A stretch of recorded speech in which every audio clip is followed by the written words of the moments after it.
try to ask my clients and my friends a different question. I ask them, on a scale of 1 to 10, how well are you doing with the problems in your life?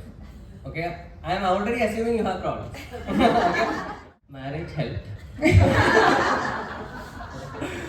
There was a very urgent requirement for self-awareness. Yes, it is the most unpredictable form of therapy, marriage. We really need to understand the characteristic traits of each generation, Gen Z, Gen Alpha. We should not overburden ourselves with solving the entire problem. My personal experience, I'll tell you, the only reason I have been able to be comparatively emotionally expressive and aware is because, not because of the men in my family, because of the women in my family gave me space to cry, and they also openly cried in front of me. So invariably, I think there is a role women have to play because you have the resources of being emotionally more intelligent. I would say that, emotionally more intelligent and aware. Each of our panelists bring a wealth of knowledge and experience, and we are thrilled to have them here today to share their insights. Our first panelist is a leader in empathy education and organizational culture change. She has worked with global giants like Google, Yahoo, Apple, and TEDx, helping individuals and institutions foster emotional intelligence. With her vast experience in psychology, institutional design, and empathy facilitation, she is truly an expert in this field. Let's put our hands together for Ms. Rasha Kutty, founder and chief facilitator, Empathy Matters Private Limited. Thank you, ma'am. Next, we have a powerhouse in the field of mental health and child psychology. With expertise in trauma-informed counseling, mindfulness, and therapy modalities, Anu Suraj has impacted over 3 lakh children and parents. Her initiatives for marginalized communities and cancer survivors are nothing short of inspiring. She was quoted by Vanitha magazine as one of the 10 changemakers of Kerala in 2017, and she won the Bhumika Iconic Women of the Year Award for services rendered to humanity, hosted by Eastern Group of Companies. Her work on child rights was recognized by the United Nations Department of Economic and Social Affairs and UN Commission on Human Rights. Please welcome Ms. Anu Suraj.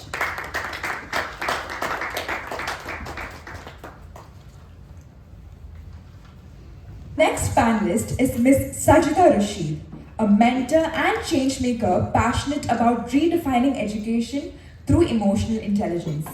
As the founder of Mind Mojo, she has been instrumental in guiding individuals and institutions towards emotional awareness and well-being. She has been into training, mentoring, and fostering organizations and individuals into personal growth for the past 15 years. She has reached out to thousands of individuals through her workshops, speaking engagements, and articles in online magazines and community posters. Let's welcome Ms. Sajitha Rasheed on stage.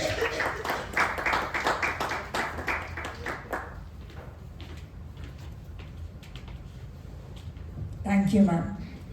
We now welcome our chairperson, Ms. Shibili Suhanah, a psychotherapist specializing in anxiety, depression, and relational challenges. She is also a certified queer affirmative therapist and an experienced group facilitator with a strong belief in the power of community healing. Let's welcome our chairperson, Shibili Suhanah.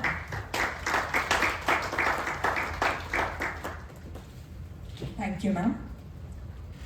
Let's also welcome our associate chairperson, Dr. Mohamed Abshad, a psychiatrist dedicated to creating safe spaces for emotional and psychological well-being. He combines psychiatry with compassionate inquiry methodologies and is working toward establishing a mental health clinic and community center in Kochi.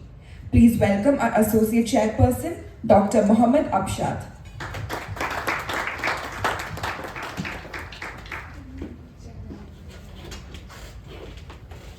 Welcome, sir. Last but definitely not the least, Ajisha Sara Mohan, who serves as the head of the Department of Psychology at Sacred Heart College, Tevra.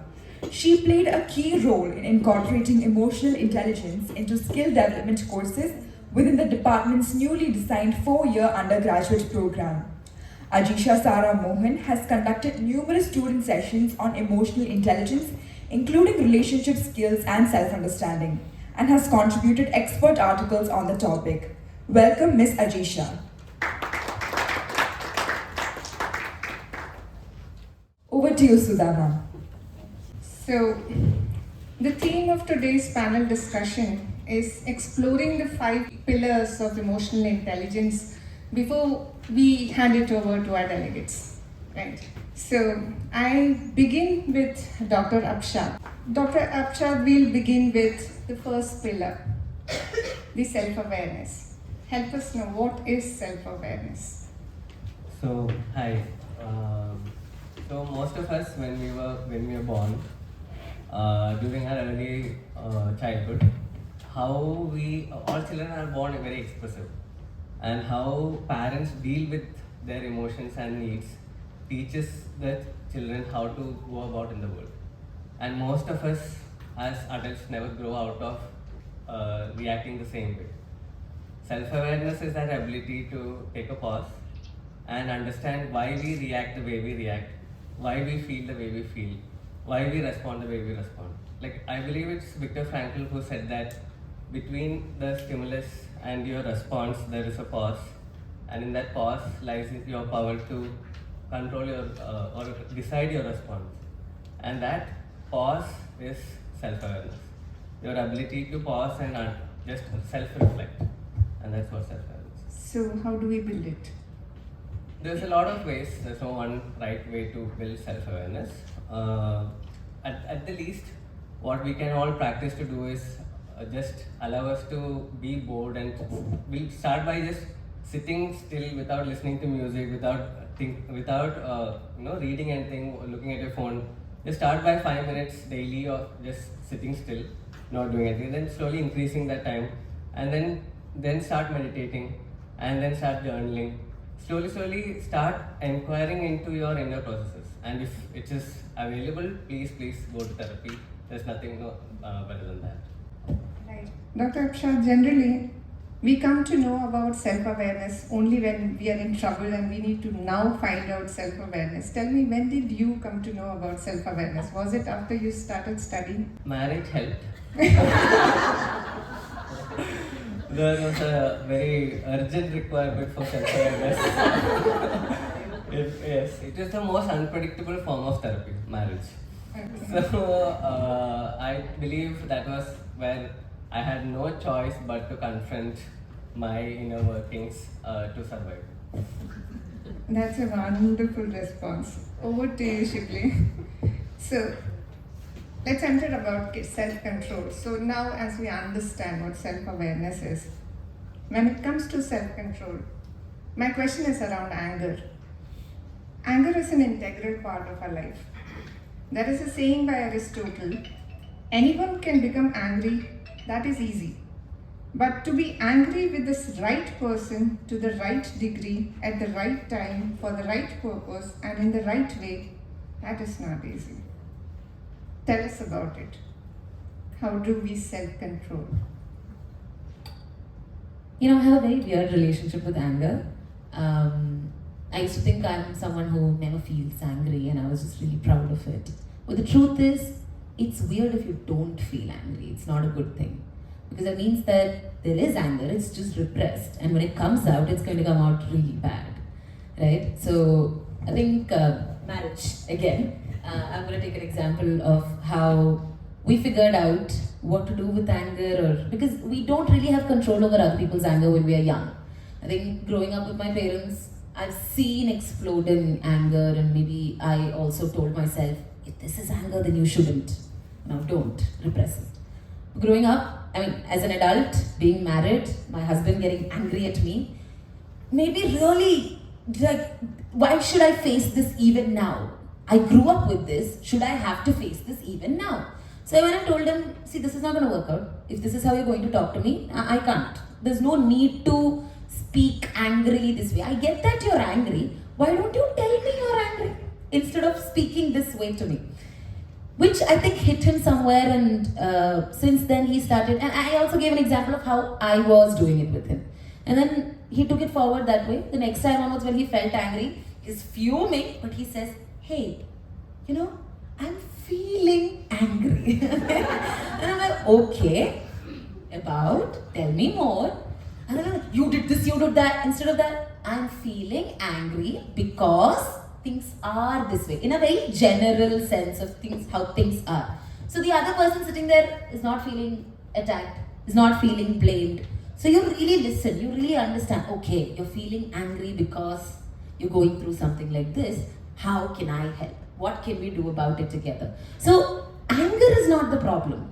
We have a habit of really dividing emotions into positive emotions and negative emotions. Like, this is good, this is bad. It isn't. Emotions are all emotions. Emotions don't have positivity or negativity in them. We give meaning to certain emotions. We as human beings are capable of feeling multitude of emotions at the same time. Many emotions at the same time. We're complex like that.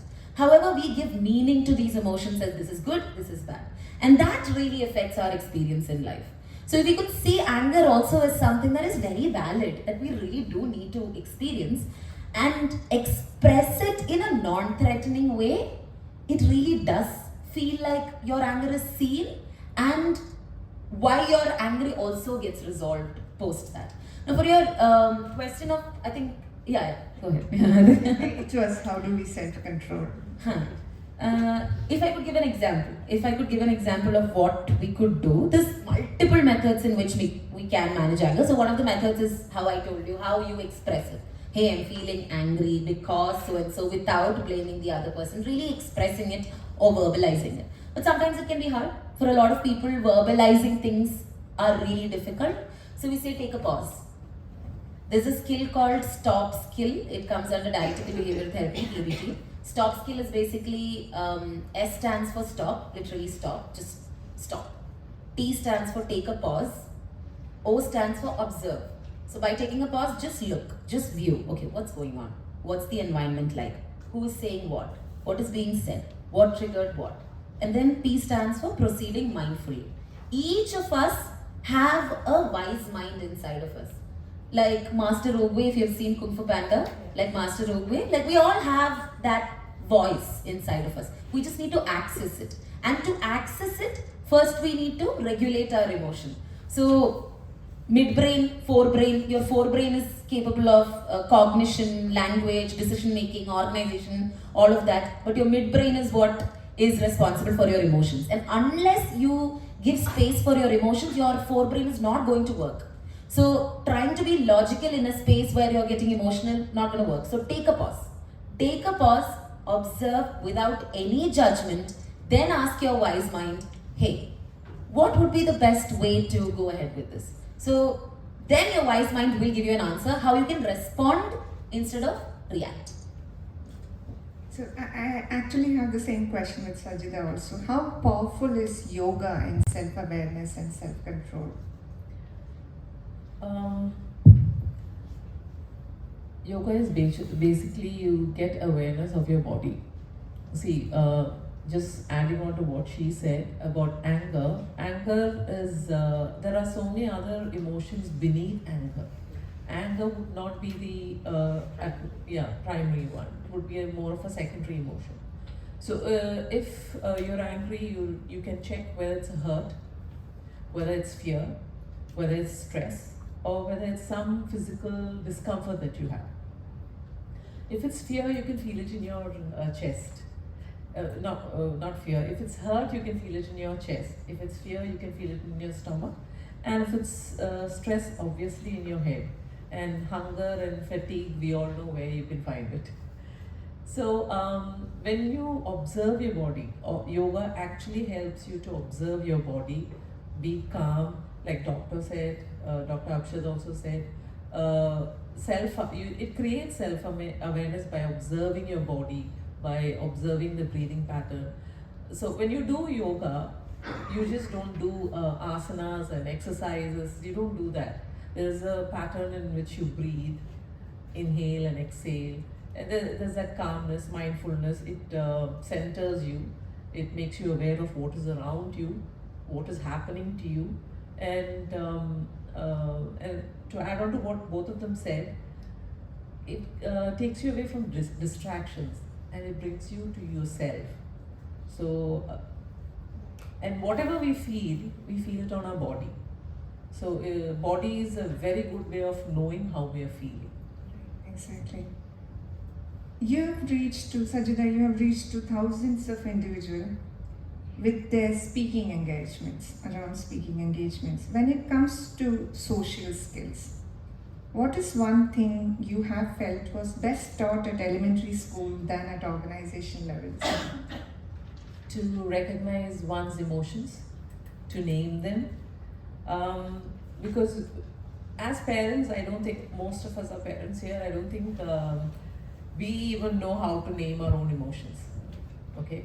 So it's very, very important that parents are taught how to name emotions, how to find out what I'm feeling. Teachers are taught about their feelings and emotions so that they can give it to the children. And unless and until, like ma'am said, unless and until you're able to say, I am feeling this, I am feeling hurt. Not that you hurt me, I am hurt because of these. If I cannot name that emotion, how will I say it? So, especially with our boys, see, right now we have a lot of women empowerment and all that happening, and our boys are not taught to live with empowered women. That's another thing. But more than that, our boys are not taught to convey their feelings. Girls have the permission to actually speak about their feelings, or they have peers who understand their feeling. But when it comes to boys, something is wrong or you get hurt, you know, that's the kind of thing. Don't be a girl, don't cry. Yeah. So another thing that happens is, if you look at the adult death rate, from 30 to 55-year-olds, you've known people who have died in that age, and which gender was it? Which sex was it? Males. Either their heart stops or their brain stops. So we are killing our men. The boys, when they're not taught to express themselves, we're killing the men. And the suicides. Women attempt suicides more, but men get to complete it 3 times more than women. So we are actually killing our men because we are not equipping our boys. First of all, to reach out to their inner self and express their emotions. Second of all, we don't allow them to talk about it. So I would say the primary thing we need to teach ourselves, the teachers and everyone, is so that they can equip our children to express emotions, name them. There is something called an emotion wheel. If you Google, you'll get an emotion wheel.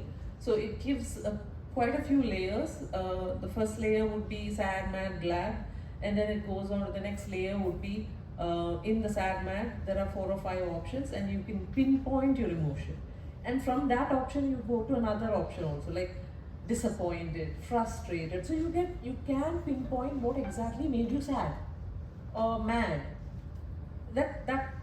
If teachers can use that wheel for themselves and for the children can say, okay, this is what I'm feeling. And then we go on to ask them, what led you to feel this particular, if it's a disappointment, what led you to feel that? So that's one tool we can all use. Okay, thank you so much. So that brings to Anu. Since we talked about emotions, self-control, basic skills that we need to know. Anu, you have your own healing space, Atma Saukhya. It focuses on mental health and wellness. Take us through the child rights around emotional well-being. What are our rights, in specifically children's rights? Yeah, okay. Thank you, Sara, for the question. So speaking about child rights, which is centered around emotional well-being, the first one would be the right of the child to freely express themselves. So when I'm saying that, it is the emotional expression or the emotional openness the child vocalizing or verbalizing, like Sajitha mentioned, about one's own emotion, and being taught about having the awareness to voice or vocalize or express in whatever manner the child can, that I'm not feeling okay, I'm feeling sad or whatever. And that is the first thing that we need to adhere to. So when I say that, it is all about providing the safe space for the child to, verbalize their emotions. And when I say safe space, it's not the physical or sexual proximity or anything, but it's an emotional space where the child can freely express without being judged, without being probed, without being questioned, without being made to feel guilty about anything the child is expressing. So I think the United Nations Convention around Child Rights, the Protection of Children from Sexual Offences Act, the Juvenile Justice Board, everything advocates that. The second one being freedom from harm and any form of discrimination in communities, educational setups, homes, and the third one being, when I speak about parents in community, the emotional availability of the caregivers is a very important thing. The child will have to be heard and be provided as non-judgmental space, be actively listened to. So when I'm speaking about active listening, it's about understanding the ingredient and the feel of what the child is talking about. Like, I am talking, all of you're hearing, right? But what am I talking about? What is the context? What is the feel, or what is the ingredient is what we need to focus on. So active listening is something which we need to, learn on. Even me, I have 2 teen kids, I have 2 Gen Zs at home, and I'm learning their slang. I'm learning how to, communicate. I'm trying to understand, basically. So there are a lot of things which I don't understand. And the last one being freedom from harm, being given an environment where they feel protected in every manner. I think these are the 3 things, 3 child rights that I would like to talk about when it comes to emotional well-being. Thank you so much on that. So that brings me to Rasha. We know the child rights, we know how to self-control, we've understood what it takes to be aware. You are an empathy and well-being advocate. I remember reading it in Emotional Intelligence. There are different kinds of empathy. I want you to tell us more about empathy and different kinds of empathy. Thank you, Sudha. So empathy, all of you must have heard the word at some point. I heard it really late in my life. And so empathy is about understanding somebody else's experience, right? Seeing the world through somebody else's eyes. We could, or we even hear something like, stepping into the shoes of another person. That's the most common definition that I hear when I go for workshops. And so empathy, again, there are different ways of, I think, conceptualizing it, different paths to empathy, different types of empathy and all of that. But Daniel Goleman specifically speaks about 3 different kinds. And the first one is cognitive empathy. And when you say cognitive empathy, it's about understanding what somebody else is thinking. Thoughts, cognition is thoughts, right? So like, for example, Sudha, right now, or all of us, like, let's think about one friend of ours, someone who's very close to us, and they let's say, got fired from their job. So when we try to understand what exactly the thoughts of our friend are, then what we are trying to do there is cognitive empathy. We are trying to understand what their thoughts are, right? Cognition. And then the second type is affective empathy or emotional empathy, where we are really trying to pinpoint what somebody else's feelings are or emotions are, the emotions that we all discussed right now, right? So what would my friend who just got fired from his or her job, what could the feelings or the emotions of that person be? So when I'm trying to do that, then I'm practicing affective empathy. That's the second kind that Daniel Goleman talks about. I think he calls it emotional empathy. And the next one is when we, like for example, our friend, right, who lost their job. Like when we try to understand what their thoughts are and their feelings are, and then understanding these aspects, we then try to do something that's beneficial for our friend. Then that action aspect is what's called as compassionate empathy, the third type of empathy, right? Or you could even look at it as, different aspects of empathy which when put together make empathy a little more accurate. I mean, you can always try to understand somebody else, but when you do it step by step like this, then it just makes it a lot more clear in a sense and easier to kind of practice empathy. But other than these 3, there's something that I've conceptualized called the 5-part empathy model. And I think the next 2 that I'm going to talk about is probably the most important ones and the ones that we generally miss out. when we talk about empathy. And one of them is self-other differentiation, right? So my friend lost his job, very, very upset, very depressed. If I'm going to empathize with this person and I'm going to literally like feel everything that my sad friend feels, is it healthy?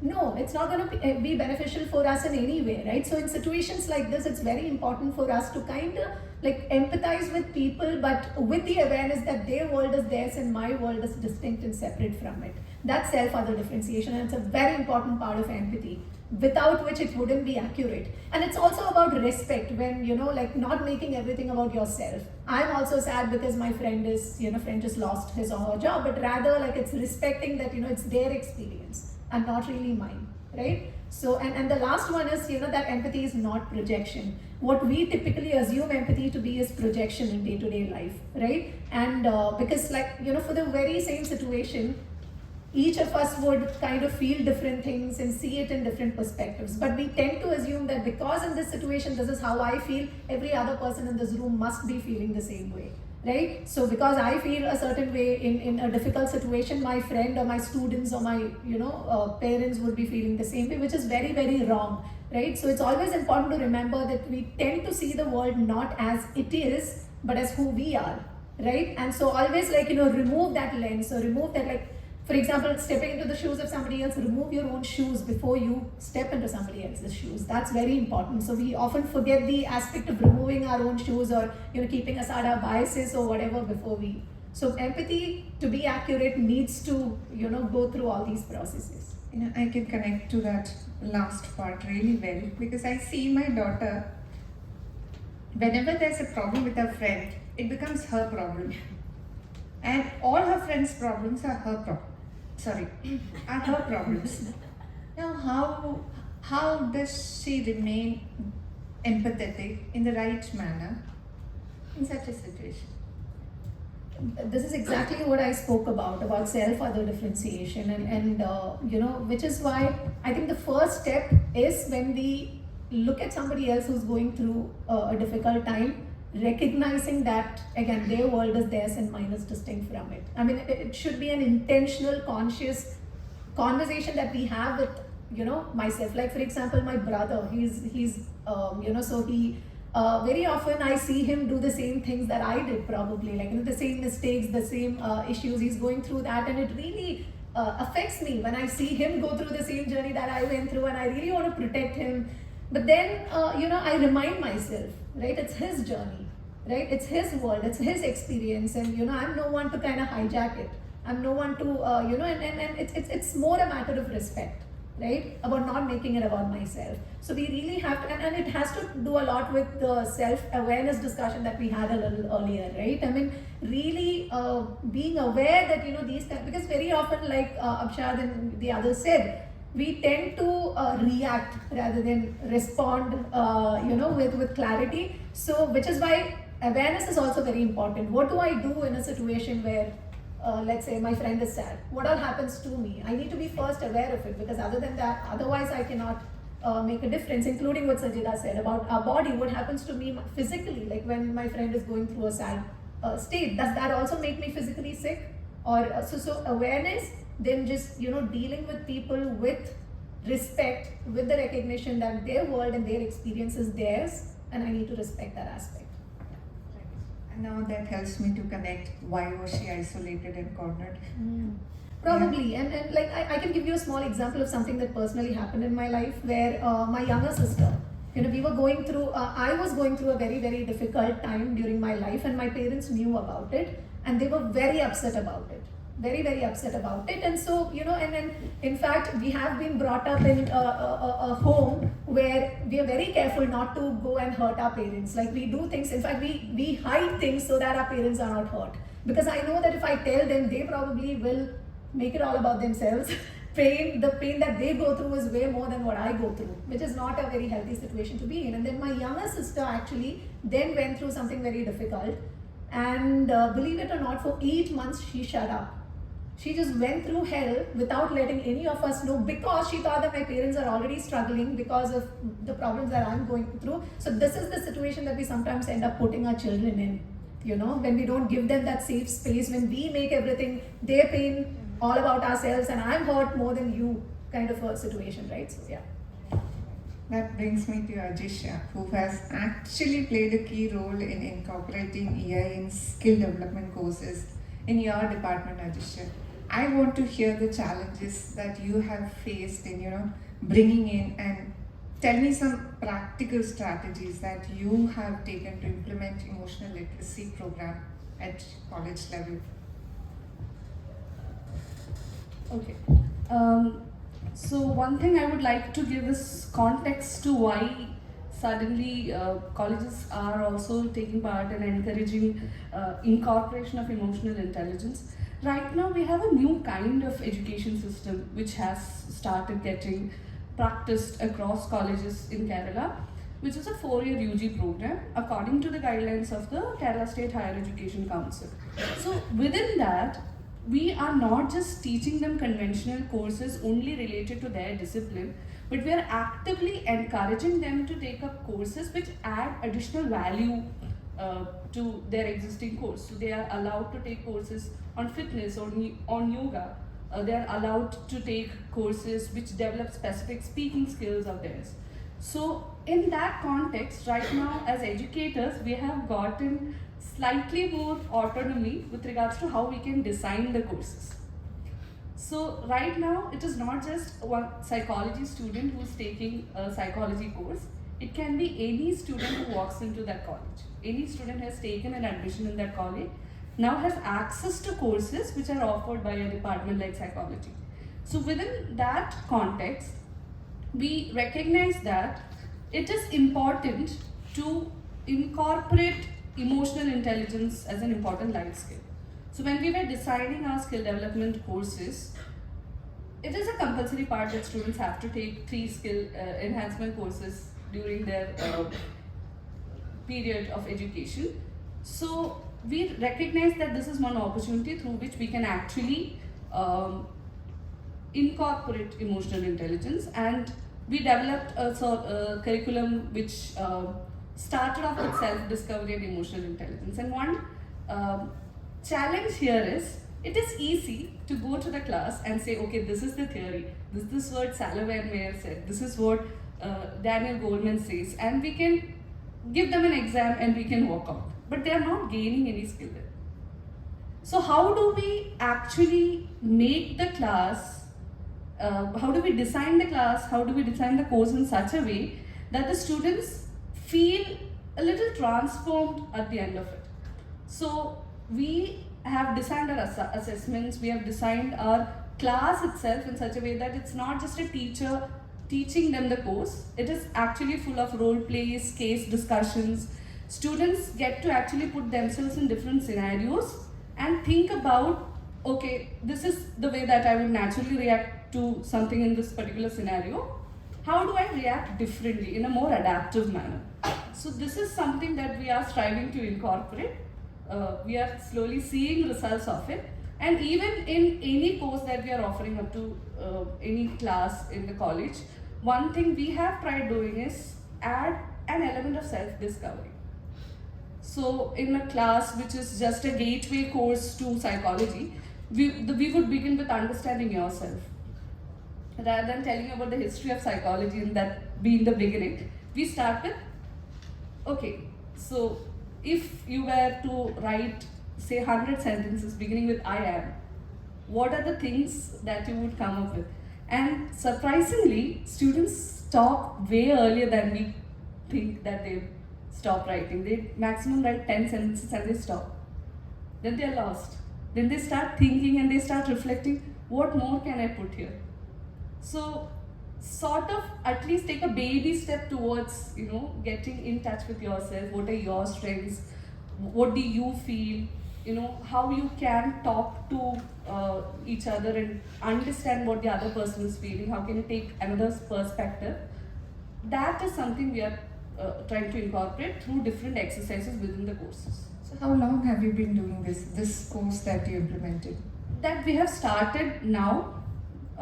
And we have only had one batch so far, and we are also seeing where the challenges are, like for example, a student coming from a commerce background or a student coming from a core science background finds it very difficult to sit in a class that is very abstract for them.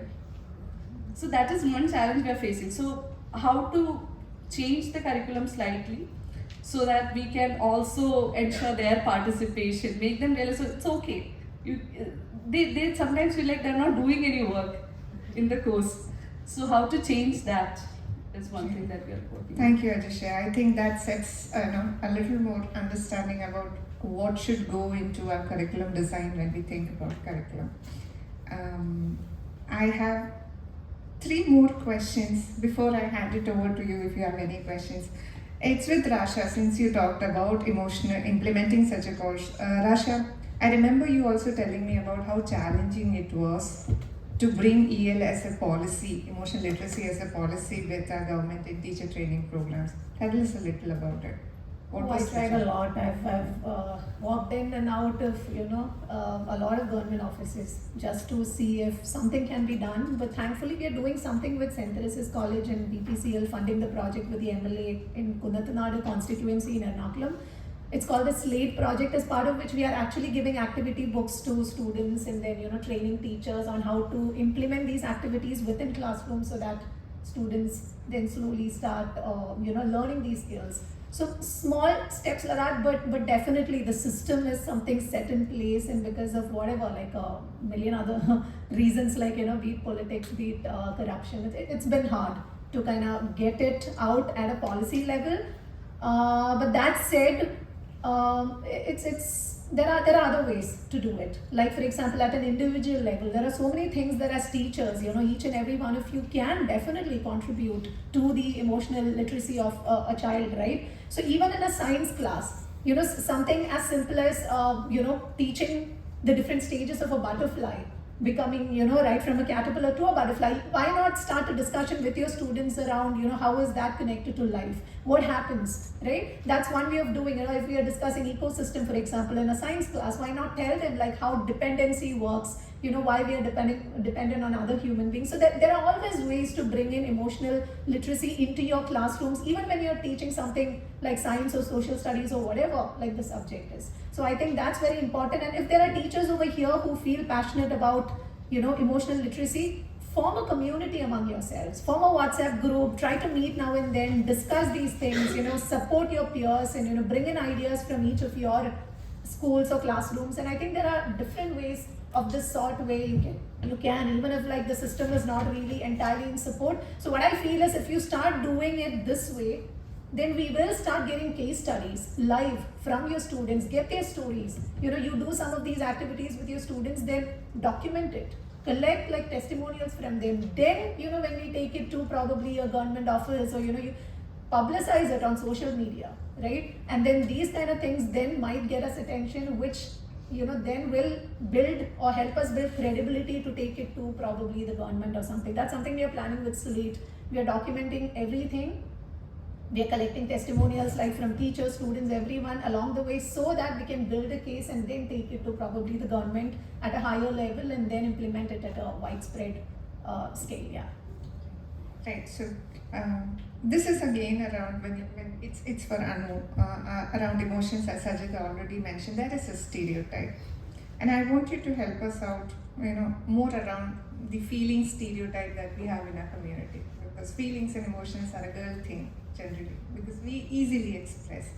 How do we address that? Okay. The other day we were discussing about how the cases when it comes to boys, it doesn't come out in the open, or why do boy children don't open up much. So we were talking about, we went way back up to all the social constructs and the gender stereotypes that is existing in the society. So right from the time when the boy child is born, they are being conditioned about the certain things like toxic masculinity which is there in the society. So they being emotionally vulnerable, or them being emotionally coming out in the open, is seen as something very weak. Again, as all the panelists mentioned, Suhanah ma'am, Sir and Sajitha, men crying out in open or men being vulnerable is often seen as weak. And then the second one is extreme fear of judgment and rejection from peers. So when it comes to children and teen, they need to feel belonged, right? They have a group. They have. I've seen my son having a lot of groups in a lot of platforms. I'm aware of what's happening. He comes and discusses with me. But then there is a sense of feeling belonged and staying up to date with everything. And if there are certain things that he needs to really man up, he shouldn't be speaking about it. So I go and ask him, what is the problem in speaking out? You're telling me, why didn't you tell them? No, I'll be seen as a weaker person. Okay, Amma, they'll think that I'm strong Allah. Such kind of things come up from him. So this is a peer pressure. There is a peer pressure from the friends to not open up because people will think that you are not a man or you are not strong, such kind of things. So I openly communicate with my son, and he tells me a lot of such things, where there is a pressure on them to, they have the fear of judgment. Oh, such kind of things. So emotional openness is not very easy. And then again, like Sajitha mentioned, most of them do not know how to vocalize, and how to emotionally express themselves, because some of them are learned, and we do not teach them. So this is the right time, and we are heading towards that, which is why we need to have a discussion on this.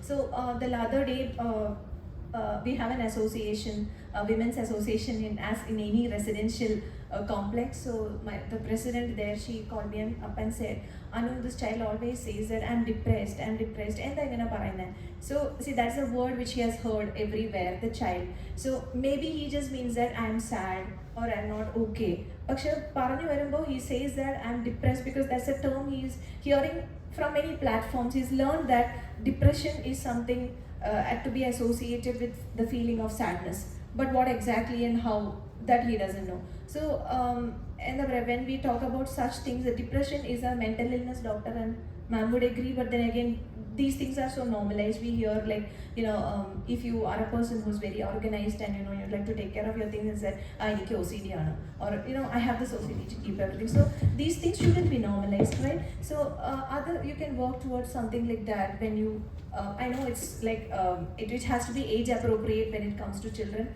but then we can have conversations around all these things. So I think these are certain things that we need to work on, the gender stereotypes, the social constructs, and then we have to let them know that it is okay. It is okay to cry. It is okay to seek help. It is a matter of strength to open up, rather. And you putting up with pain or you putting up with certain things, that is not a matter of strength. To cry is not easy. So that is where the strength comes from, and we need to really support our children towards seeking that kind of help, I think. That's exactly right. I totally agree to that because I've seen a lot of stereotypes. So that's the questions I had to have a little more clarity around emotions. If any of the delegates have any questions, the floor is now open. You can ask any questions, any doubts. If you.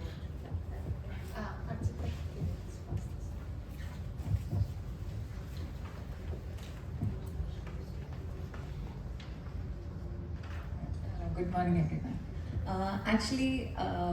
I was just thinking will be easy to communicate to children and condition them in such a way, and in ways that build their emotional resistance and intelligence and all that.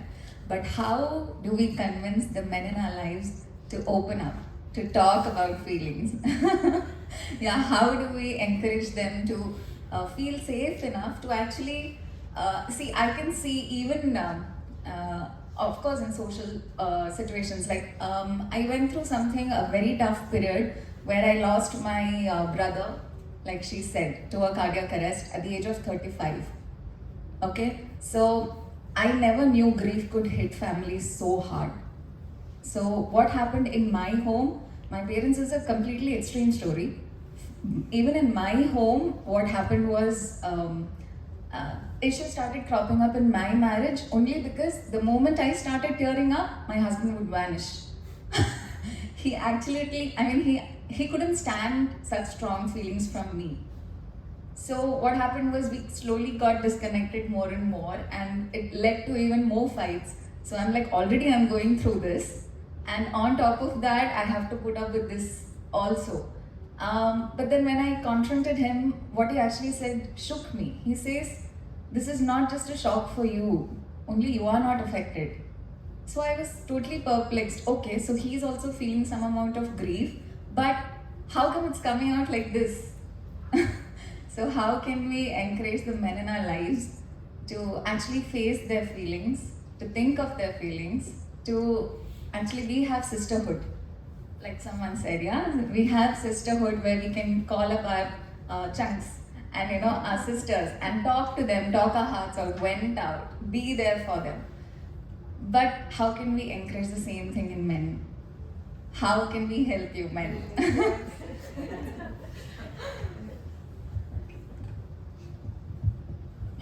Just because I'm a man, I think I have to answer that question. So, in my personal experience, I'll tell you the only reason I have been able to be comparatively emotionally expressive and aware is because, not because of the men in my family, because of the women in my family gave me space to cry, and they also openly cried in front of me. So, invariably, I think there is a role women have to play because you have the resources of being emotionally more intelligent. I would say that emotionally more intelligent and aware to contribute the vocabulary that is so important. I did not have my vocabulary was what my father showed me.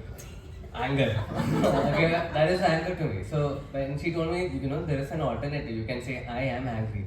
What's the use of that? Anger should be expressed loudly. So, understanding the importance of vocabulary, teaching the vocabulary to men, and getting a group of men to together and asking them to talk about their feelings, I don't think it's a good idea.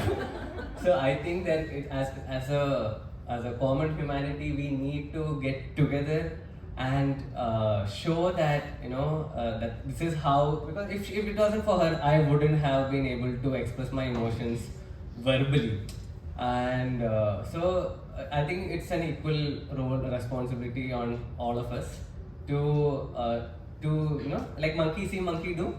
We like when she says I am angry because see, I'll tell you one of the most important thing that say about marriage is to avoid the word you. And it was so frustrating to me. How can I say you did this that made me angry without using the word you? And then she told me that I should say in this word like I am feeling angry when this happened to me. Okay, not when you did this to me, but when this happened to me. And that took so much trial and error, 3 years to be exact. Okay, because 3 years we are married. And it is not a coincidence that I've been going to therapy and couples therapy for 3 years because marriage 3 years. Okay, so I think we need to talk about it. I think the most common lie that every human being speak is we did it today. Everyone did it today. How are you? When we are asked how are you, what do you say? I am good. Oh my God, that is the biggest lie ever. So I try to ask my clients and my friends a different question. I ask them on a scale of 1 to 10, how well are you doing with the problems in your life? Okay, I am already assuming you have problems. Okay, and raise hands who doesn't have problems. Okay, everybody is facing at some problems. So at every point of the time. So when you ask something, so everyone pauses like, okay, wait, this is not what I usually ask. And when they think about it, people give very painful answers like -1 or -5, and so we have to as a collective change the way how we ask people how we are feeling, because we are so trained to lie about it. So yeah, I hope that answers. Just wanted to add one more thing in, which was I feel like I successfully somehow cracked him and his friend circle, all men, all boys. Okay. So initially it was like, oh no, I have to be friends with his friends, I want them to like me. But then it turned into, I started noticing these are good men from outside being seen as not so great men because they don't know how exactly they should be talking or dealing with problems for each other, but they really care. So I could see that when he's in trouble or when he's going through something, he says, I can't talk to my friends about it. They will never understand. But then I see his friends and I think, they are people who would try to understand if they had the right resources, but they don't have the resources. They also themselves don't know what to do. So many of his friends, they also got married. We started sitting together and coming up together, and both of us, because we are in the mental health sector also, somehow our conversations started turning around things like this. Hey, what's going on in your life? How's your mother-in-law? Like, what happened the last time this happened? How are you guys okay? What's going on?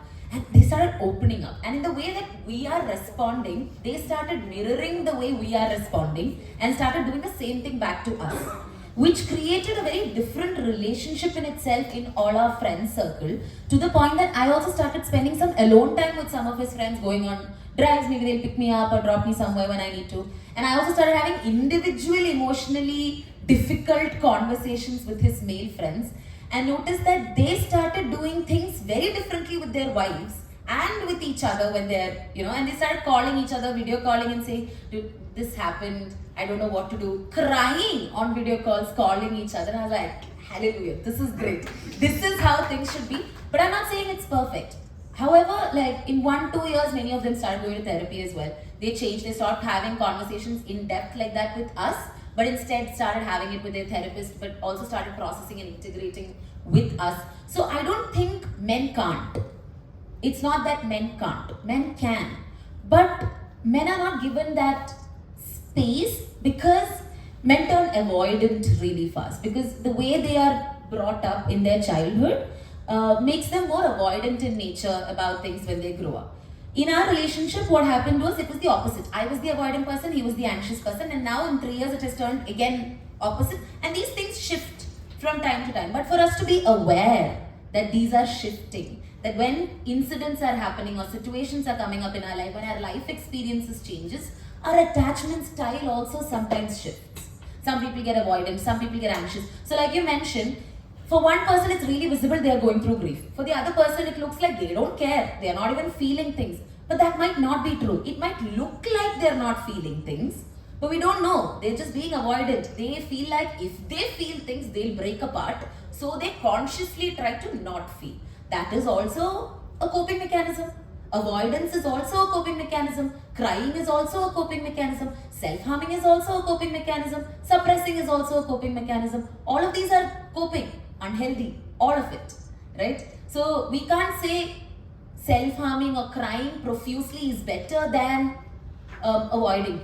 It's all quite harmful for the person anyways. We need to really find the middle ground.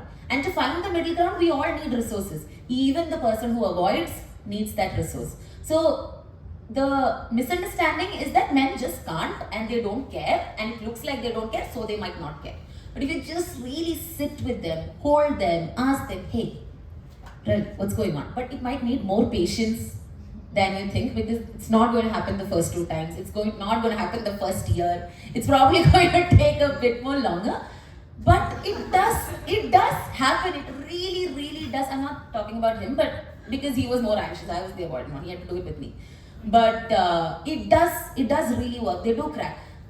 I am not talking about, none of these applies to abusive situations though, like properly, sexually, physically, emotionally abusive situations. This might not apply as such, because when people do have narcissistic traits or so, it becomes even more harder for them to step up. And now that does not mean that they are the bad person. People with narcissistic traits probably had a horrible childhood where they have such an emptiness inside of them that they don't feel like they can ever open up about their problems, or nobody can ever be trusted with what they are going on. So they build up a coping mechanism of, I am awesome. Because if they believe that, nothing else is a problem. Every single person is just coping through these kind of distressing methods just to feel a bit better. If we could only understand that and just sit with them and try again and again. If you've seen the movie, what is the movie? Leonardo, no. The teacher and the Good Will Hunting. If you've watched Good Will Hunting. So in Good Will Hunting, the student is considered as a bad boy, like he'll never get better. But the more and more and more an empathetic person just sits with them, a compassionate person just sits with them. Even if you don't talk, just sitting with a person and just listening to them, just observing them in itself creates a lot of difference. Thank you. Can I take this? Okay, before I go on to answer your question, I'll just speak about Ajisha, what you said. Who am I, the question? We can do one session where you ask the other person, two people sit across each other and you ask the other person, who am I? Who are you? Who are you? And that person says, I am so and so. And then you ask the question again, who are you? And it goes on for 10-15 minutes. We do that, and then the other person has to go on answering, who am I, kind of thing. And then the question is reversed. So that's one tool you can use. And Rasha, there are columns in the textbook, social studies, science and everything. There are small columns, but I don't think the teachers, do you get the time to do those exercises? A lot of the times, those exercises are skipped. But there are small columns where they have exercises to bring out these aspects. I've seen in my children's textbooks and all that. What she said about coping mechanism, yes, all of us have different coping mechanism to feel okay. It can be in an unhealthy way, it can be in a healthy way. And I don't think many of us get into marriage knowing that men and women function differently. We don't get into that. Men look at their wives as another boy and expect them to behave like another man. And women, we expect men to have that emotional intelligence just like we had, our sisters had, our mother had. No, it doesn't happen that way. So the first and foremost thing I would suggest is learn the differences between men and women when it comes to handling cultural differences, bringing up, emotions, everything. And men usually go into a cave when they are terribly confused and frustrated or angry, while we want to talk it out. We call our girlfriends and say, this happened, that happened, all that happened. We bitch to the core, and then it's over. For us, the problem is solved. We don't need a solution, we just need to talk it out. But men, what they do is they go into their head and solve it there. It might take, for some, it might take a day or two, or maybe a few days, but they'll come back. The problem is, we feel talking is bonding and solving the problem, while men feel sitting with it, not telling anyone, solving it in their head is solving. And so that difference is there. So when we want to talk, they want to withdraw. And we have to allow the withdrawal, provided the man says, I will be back. I need to withdraw, I need to process this, and I'll be back. Because they have to understand that women take everything personally. That it's my fault that he's withdrawing. No, it's not. That's his coping mechanism. So it is important that men know that women need that connection and say, I will be back. And then women know that the man needs the me time and know that, okay, but I need to talk when you come back. So these differences, these സാധനങ്ങൾ നമ്മൾ അറിയാതെയാണ് ഓരോ പഠിപ്പും ഓരോ എക്സ്പീരിയൻസും ഇല്ലാതെ കയറുന്ന രണ്ട് സാധനമുണ്ട്, കല്യാണവും പേരൻറ്ഹുഡും. We are not taught that. Rasha, I would really, really appreciate if we can do something about it on the policy level, where you need a premarital session of 3 days or something to get married. If you need your marriage. Pass an exam.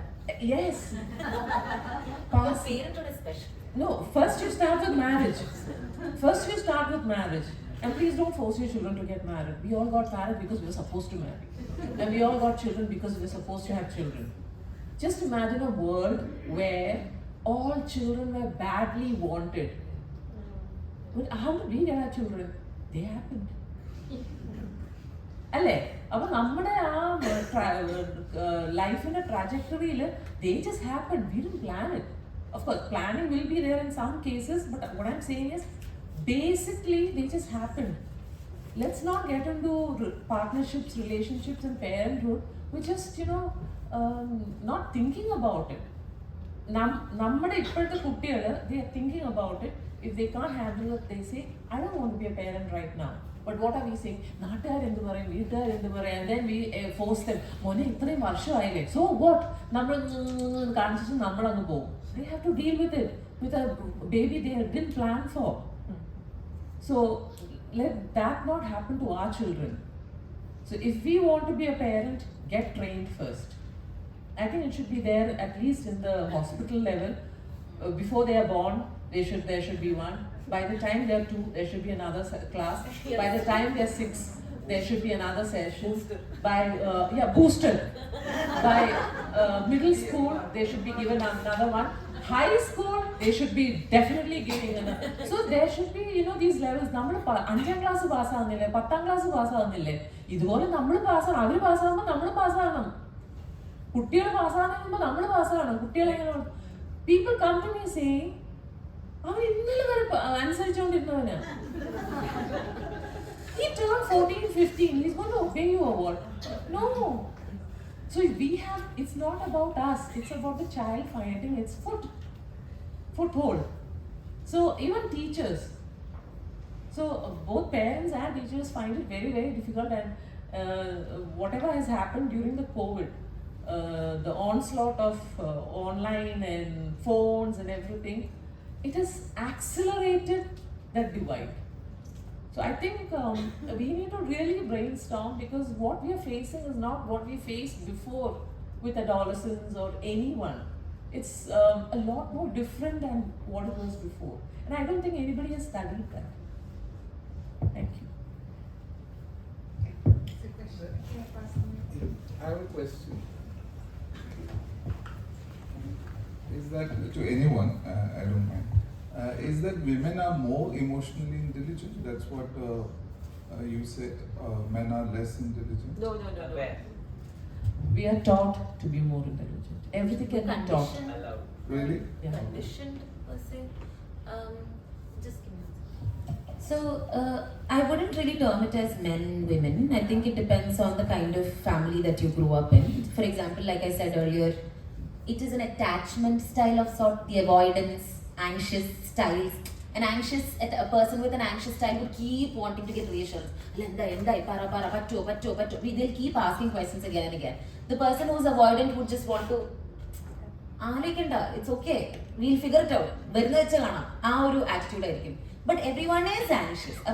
Emotionally intelligent in the we can't necessarily say that the person who is anxious or wants to talk about it is the more intelligent one. They are also dealing with their anxiety in a particular way, right? Personally, stats I don't exactly know, but it is said that women are more emotionally intelligent only because women are more in touch with their emotions since their childhood, because they're allowed to express certain emotions since their childhood in itself. They're not allowed to express, women are not allowed to express anger. So a lot of the time, the anger comes out as helplessness and they cry. And there's a lot of internalization going on also. We tend to internalize a lot also, because we are not supposed to show it out, and that's how we have been conditioned. Just like we spoke about the boys' conditioning, we have women's conditioning also. And then one more thing which I wanted to add is to, I don't know how you're going to work this out, but then we really need to understand the characteristic traits of each generation.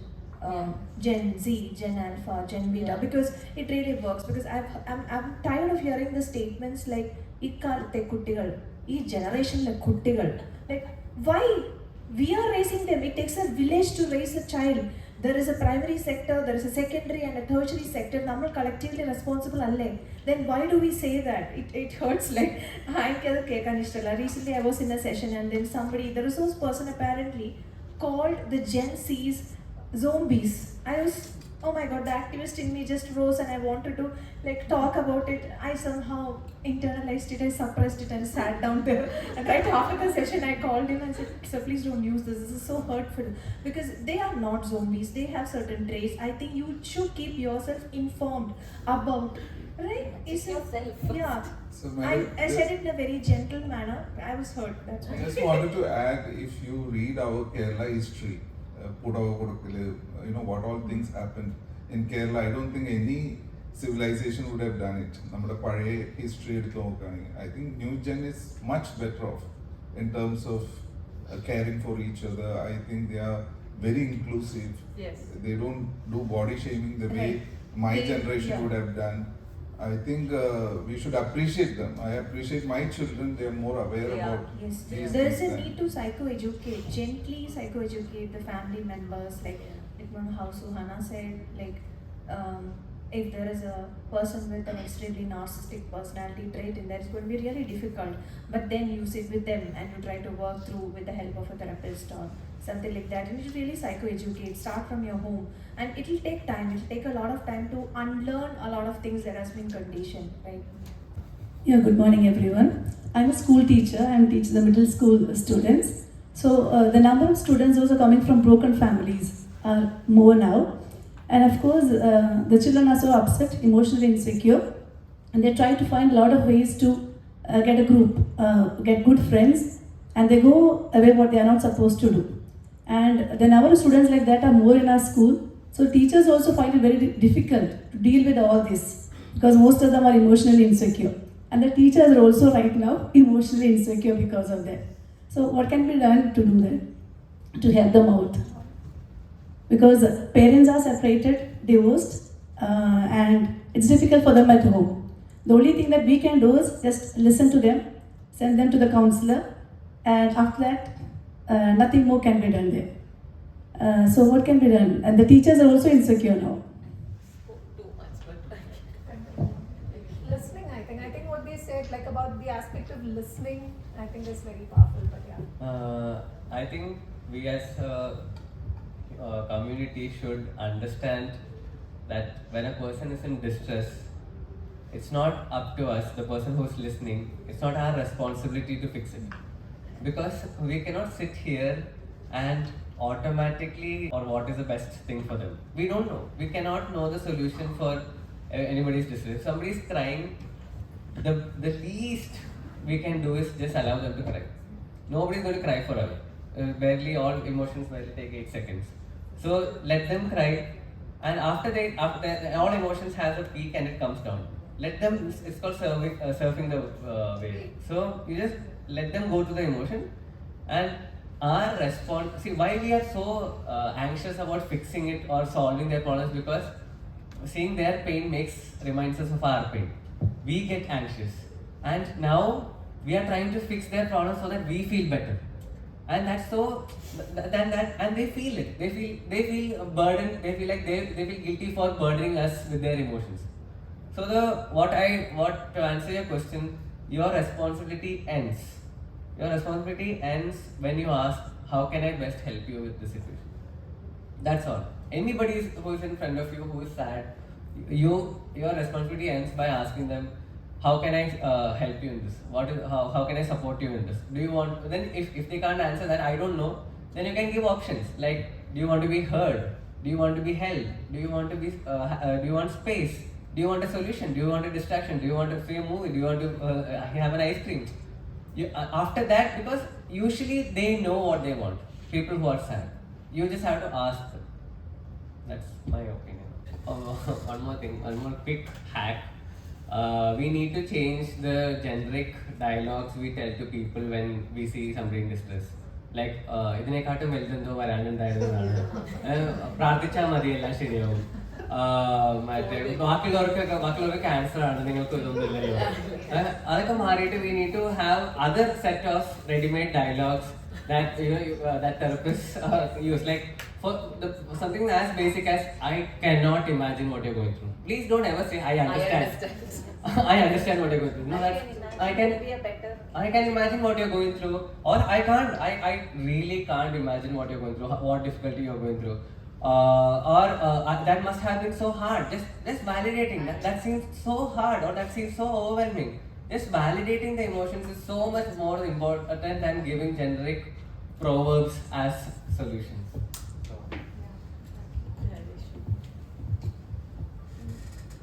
The second part of the question that was put forth about teachers feeling insecure, about not being able to help the students as well.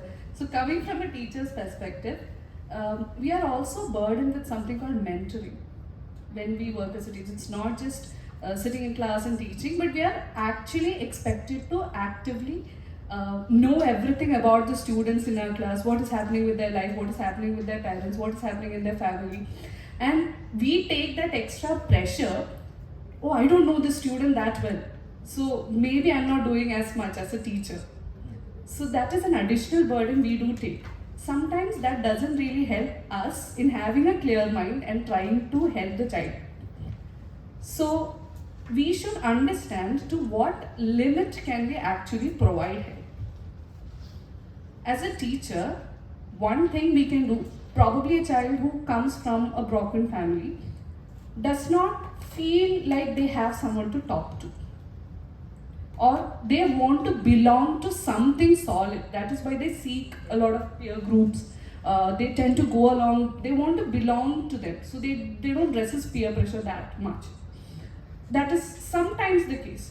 So for them, when you observe, that they're going through something difficult, as a teacher, what you could offer, as they have rightly said, is an ear. That I'll be here. Just that confidence, giving that confidence to the child. Sometimes, in some cases, it does work out to the level that they are able to then vocalize what is happening with them and sort of express to you their issues. Sometimes it gives them a gateway that if at all at a point I feel like I need to talk, I have an avenue. So beyond that, sometimes if we get involved and we try to solve the problem ourselves, we might not be equipped with the right kind of skills to do that, and we'll only end up overburdening ourselves with that. So yes, we have the role of a mentor, but to a certain extent. So the level at which our ability to help them ends, we should think of avenues to provide them further help, maybe connect them with professional help in some capacity. Sometimes having a dialogue with the child about seeking help, like with the parents about seeking help, is very difficult. Even in the case of issues like, learning disabilities, sometimes when you want to communicate to the parent that maybe if the child is given some help, they would get better at handling the difficulties, some of them might not be able to accept that fact. They'll be like, my child doesn't have a fault. It's not, I don't have a flawed child, is sometimes one concept that comes. So having that conversation is equally difficult, and that also becomes the responsibility of the teacher. So we should not overburden ourselves with solving the entire problem. We should understand, get an idea of what resources are available, how can we connect the student to those resources, how can we have a good conversation with the parent about seeking those resources, and limit our involvement to the level that it doesn't really disturb the child, but it also gives the child an avenue to open up when needed.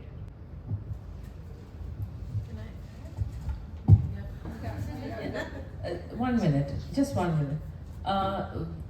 ഇവർ പറഞ്ഞ കാര്യം വളരെ സിമ്പിളായിട്ട് ചെയ്യാമെന്ന് വെച്ചാൽ, you can ask 2 questions. Do you want comfort or a solution? Comfort ആണെങ്കിൽ കേട്ടോണ്ടിരിക്കുക. അത് നമ്മുടെ പേഴ്സണൽ ലൈഫിലും അത് മതി. If we are somebody is ranting, we try to make them feel better. Instead of that, you can ask a question: do you want comfort or solution? So if it's comfort, we just listen. Only if it's solution do we give anything. Then another point is what Ajisha said. Itra okay eniki pattu, and it's okay. It's okay, absolutely okay. And teachers can introduce a word in class, like e word upayogichal, I need your complete attention. It might be chakka, manga, tenga, whatever word. But you all, in the classroom, you all decide, if I come and talk to you with this word, that means I need your complete attention. Because sometimes when you say, you'll be alright, but if this word is used, that means the child is in that much distress. That's one thing we can do. Thank you so much. As we conclude this powerful panel discussion, I extend my deepest gratitude to all our speakers for sharing their invaluable perspective. Your expertise and passion have truly enriched this conversation, and we hope to carry forward the insights gained today into actionable solutions. A huge thank you to all our delegates for joining us in this dialogue. This conclave is not just about listening, it's about engaging, questioning, and contributing to the future of education. Thank you.